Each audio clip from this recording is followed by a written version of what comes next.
having creative capability versus being a content creator. So my stance is that everybody is creative, right? We all are creating in some way, shape, or form in our daily lives.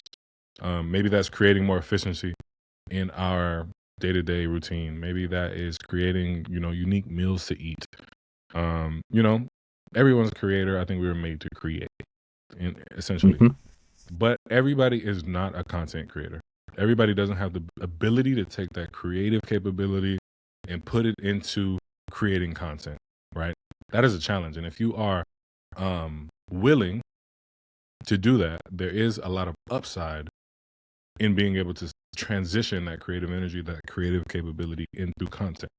So one of the things I've been thinking about is like, how does a person go from having creative capability to creating content? Because have you ever seen someone that's like, oh yeah, I want to start making TikToks, or I want to start, start my YouTube channel and do travel blogs or something? Do you know anybody like that? Hmm.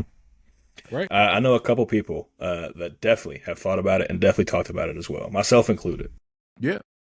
All right. So let's use you for an example. You probably have creative capability. Like you probably feel like Hmm. this is something that I could do.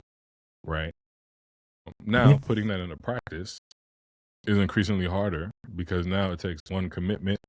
It takes like trial and error, right? It takes patience for yourself, all of these things.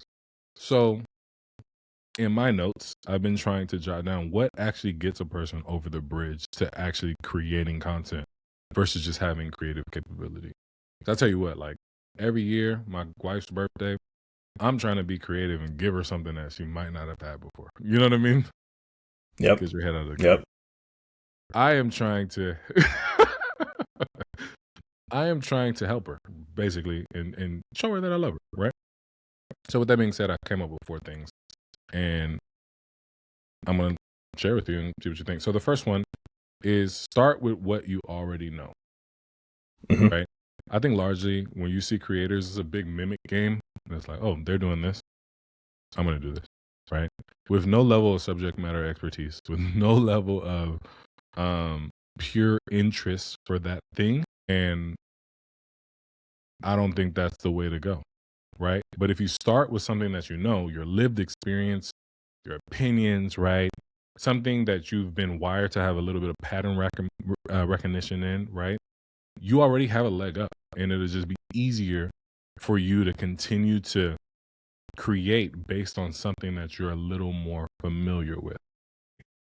A lot of people might try to jump off and get into the game with something like totally brand new, like something that they have no expertise in. And that has to me, a high failure rate. I don't have any data behind this, but that is a way to not transition creative capability into content creation because naturally there's a learning curve for you to go from like zero to consistency, right? What are your thoughts about that? 100%. Everybody wants to be a food content creator, right? Review movies, review this.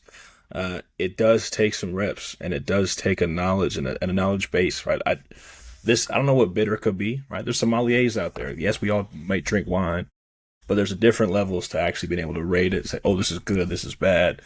The tannins on this are good. I give them these kind of notes, right? In order for you to be an actual subject expert, you hear a lot of the 10,000 hours theory. It takes that kind of practice and that kind of commitment to actually mastering and understanding what you're going to talk about, especially when it comes to content creation. So like you see everybody, oh, this food was fire. I go here, I go this sandwich spot's the best spot. Sure, you can have an opinion for sure, but like on a critique level, on a content creation level, you got to be passionate about it to make me want to say, you know what? Yeah, that sandwich is that good. I got to go out and try that spot next.